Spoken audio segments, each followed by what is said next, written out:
მოგესალმებით დიანა, მივესალმები ტელემაყურებელს, დიახ, თქვენ სწორად აღნიშნეთ. ლელო ძლიერი საქართველო აგრძელებს მოძრაობას და მოგზაურობას მთელ საქართველოში. ეხლა მე მოგესალმებით რაჭიდან, ამბროლაურის რაიონიდან, სოფელ ნიკორწმინდის მიმდებარე ტერიტორიიდან, სადაც იმართება ტრადიციული ტურნირი, ტრადიციული შეჯიბრი ცხენოსნობაში. აქ არის ჩამოსული საქართველოს სხვადასხვა კუთხიდან მხედრები, სხვადასხვა ცხენსაშენებიდან, სამეგრელოდან, გურიიდან, ლეჩხუმიდან, სვანეთიდან, ადგილობრივები ბუნებრივია.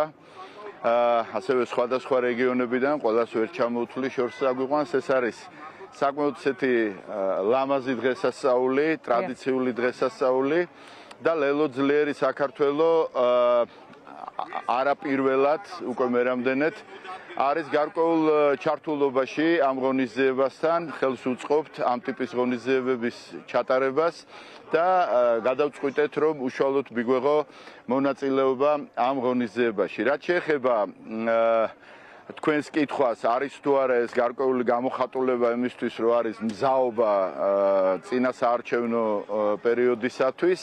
საერთოდ პოლიტიკური პარტია მუდმივად უნდა იყოს ამ მზაობაში. ლელო ყოველგვარი არჩევნების მოახლოების გარეშე ისედაც მუდმივად მოძრაობთ საქართველოს ტერიტორიაზე და მხოლოდ ტელეეკრანებიდან და მხოლოდ სტუდიებიდან აქტიურობა ნამდვილად არც საინტერესოა და არც მიმზიდველი საზოგადოებისათვის. ამიტომ ჯობია ახლოს ვიყოთ ხალხთან, სიხარულშიც, სამწუხაროდ პრობლემებშიც და ამ ფორმით უწყვეტი კომუნიკაცია ვიქონიოთ მათთან. დიახ. დიდი დრო ძირითადად თუ მთელი დრო არა, ბოლო 2 წლის განმავლობაში მიაქვს დისკუსიას იმის თაობაზე, საჭიროა თუ არა არჩევნებში გასვლა, არ გასვლა, როგორ უნდა იყოს ოპოზიცია წარმოდგენილი, რომ ეხლა პროტესტი ვაღიაროთ თუ არ ვაღიაროთ, პროტესტი უნდა მივიდეს ბოლომდე თუ არ მიტანო. ძირითადი სადისკუსიო თემა მაინც უკავშირდება რა გზა და სტრატეგიები და ტაქტიკები უნდა აირჩიოს ოპოზიციამ და ზოგადად როგორ მიდის პროცესი და ასე შემდეგ.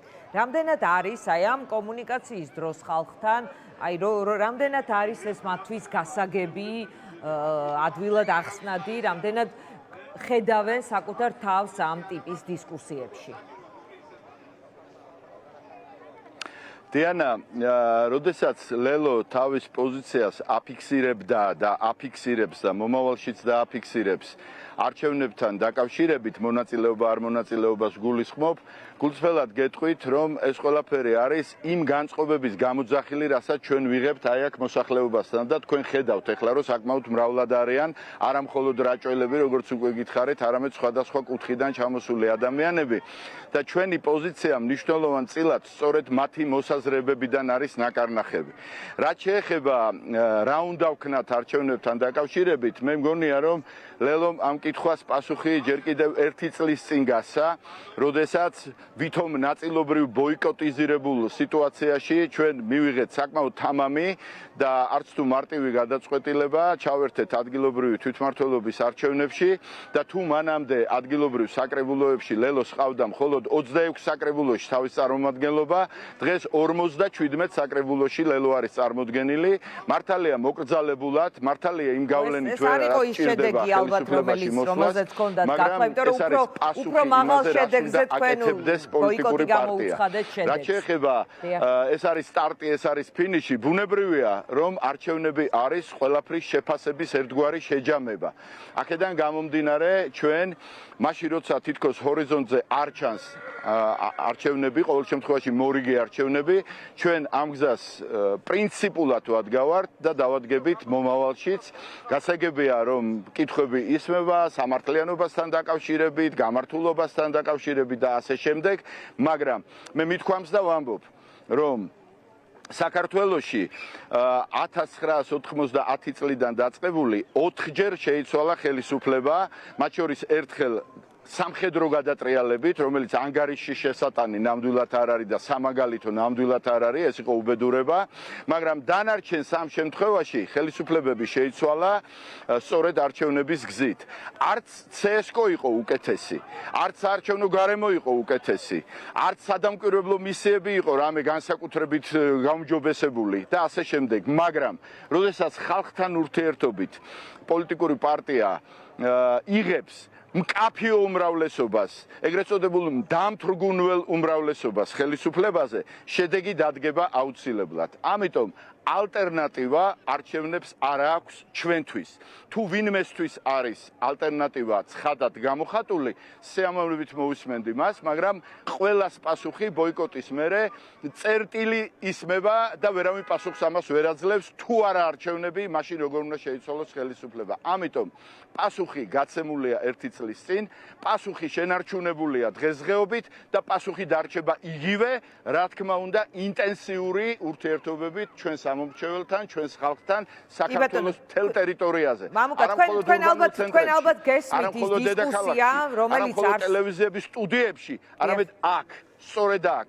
ეს არის დღეს არის საერო დღესასწაული, ძალიან ლამაზი დღესასწაული, აქ არის ბევრი ხალხი ჩამოსული და სწორედ მათთან კონტაქტის საფუძველზე გეუბნებით იმას, რაც ახლა თქვენ მოისმინეთ და მოისმინათ თქვენმა ტელემაყურებელმა. ნახეთ, თქვენ გესმით ალბათ დისკუსია, მათ შორის ახალ შემოსული ხალხისგანაც პოლიტიკაში, გესმით ჩემი ხმა? მოდით მამუკას გადავურეკავთ და აი ამ კითხვას დაუსვამთ, რომელიც არსებობს ბოლო პერიოდში აქტიურია დისკუსია, რომ როგორი არჩევნები გჭირდება, არა ბუტაფორიული, არა დეკორაციული, არამედ რეალური არჩევნები და რომ ამისთვის საჭიროა ოპოზიციური სპექტრი კონცენტრირდეს, როგორად მიაჩნიათ სწორი არჩევნები. მამუკა, თქვენ გესმით ალბათ დისკუსია, რომელიც მიდის, რომ გჭირდება ფართო სამოქალაქო თანხმობა სამართლიანი არჩევნების მნიშვნელობაზე, სამართლიან არჩევნებზე და რომ საჭიროა როგორც ჩანს კომუნიკაციას აღვადგენთ ახლა მამუკა კაციტაძესთან, რომ საჭიროა ფართო სამოქალაქო თანხმობა სამართლიანი არჩევნების მნიშვნელობაზე, ერთობა სამართლიანი არჩევნებისთვის, რომ ოპოზიციური პოლიტიკური ჯგუფები უნდა გაერთიანდნენ სწორედ და ჩამოაყალიბონ კონკრეტული გზამკვლევი, რა ტიპის არჩევნები მიაჩნიათ მათ სამართლიან და თავისუფალ არჩევნებად. აქ იყოფა პოზიციები კონკრეტულ პარტიებს შორის, ნაწილი პარტიების ამბობს, რომ ისინი მიიღებენ არჩევნებში მონაწილეობას ნებისმიერ შემთხვევაში, ნაწილი ამბობს, რომ მიიღებენ თუ არჩევნებს აზრი დაუბრუნდება, ნაწილი ასევე არაფერს არ ამბობს, მაგრამ ან ცოტას ამბობს იმის შესახებ, რომ საერთოდ ვერ ხედავენ ვერანაირ აზრს არჩევნებისა, ვიდრე ივანიშვილი ატარებს არჩევნებს, ვიდრე ივანიშვილი არის გადაწყვეტილeb, ну, ქართული ოცნება, მოდი ასე ვთქვათ, ან ივანიშვილი, მოკლედ ამ ხრივ იყოფა პოზიციები ოპოზიციურ პოლიტიკურ სპექტრში. თუ არ გვაქვს საშუალება დაუბრუნდეთ კი ბატონო, მამუკა კაციტაძეს ბარემ დავუსვათ ბოლო შეკითხვა. ამ თემაზე გუშინ ჩვენი სტუდიის სტუმარი ვიქტორ ყიფიანი იყო, სადაც ის ამბობდა, რომ მის პოზიციასაც ჩამოწერენ ჯერ საქართველოს წევრები ამ თემაზე და შეუერთებენ, ასე ვთქვათ, ალიანსის მიერ უკვე ჩამოწერილ 6 პუნქტს. მამუკა, თქვენ ალბათ გესმით დისკუსია, რომელსაც თუნდაც ახლად შემოსული ხალხი მიმართავს პოლიტიკაში, რომ უნდა არჩევნებს აზრი დაუბრუნდეს, რომ უნდა ჩამოვწეროთ როგორი ან შევთანხმდეთ უნდა ოპოზიცია პრინციპებზე, როგორი არჩევნები მიგვაჩნია სამართლიანად და არა დეკორაციულად. თქვენ მესმის, რომ გადაწყვეტილი გაქვთ საარჩევნო გზა, მაგრამ რაიმე ფორმით მიიღებთ თუ არა ამ დისკუსიაში მონაწილეობას?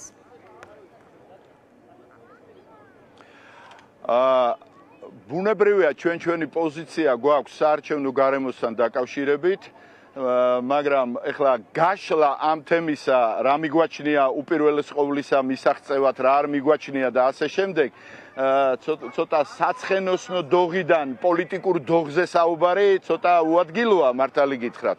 თუმცა გეტყვით ერთ რამეს, რომ რა თქმა უნდა საარჩევნო გარემო საჭიროებს გაუმჯობესებას, მაგრამ ვერც ერთი თუნდაც ძალიან ლეგიტიმური და ძალიან გავლენიანი მოთხოვნა ვერ იქცევა ჩვენის მხრიდან პირობად არჩევნებში მონაწილეობასთან დაკავშირებით. ისევ ვიმეორებ, არანაკლებ ცუდი საარჩევნო გარემოები ყოფილა 90 წელს, 2003 წელს, 2012 წელს, მაგრამ ხელისუფლებები იქნა გასტუმრებული. ამას სჭირდება ინტენსიური მუშაობა ქალაქებში და სოფლებში და შედეგიც არ დააყოვნებს. რაც შეეხება ჩართულობას ამა თუ იმ დისკუსიასთან დაკავშირებით, ბუნებრივია ჩვენი პოზიცია გვაქვს, ჩვენ მას არ ვმალავთ, ჩვენ შეგვიძლია ეს გავანდოთ ყველას, ვისაც ეს ხედვები აინტერესებს, მაგრამ ეს დისკუსია ვერ იქნება დისკუსიისთვის. ეს დისკუსია ვერ იქნება, როგორ გავამყაროთ ჩვენი პოზიცია არ მონაწილეობასთან დაკავშირებით. ყველა ის პუნქტი 6 პუნქტიანი იქნება, 8 კითხვა იქნება თუ ასე შემდეგ, ემსახურება, როგორ ვთქვათ, უარი არჩევნებში მონაწილეობაზე. ამ ნაწილში ლელო ვერავის ვერ გამოადგება თანამოაზრეთ, იმიტომ რომ ჩვენ გვაქვს მკაფიოდ ჩამოყალიბებული პოზიცია.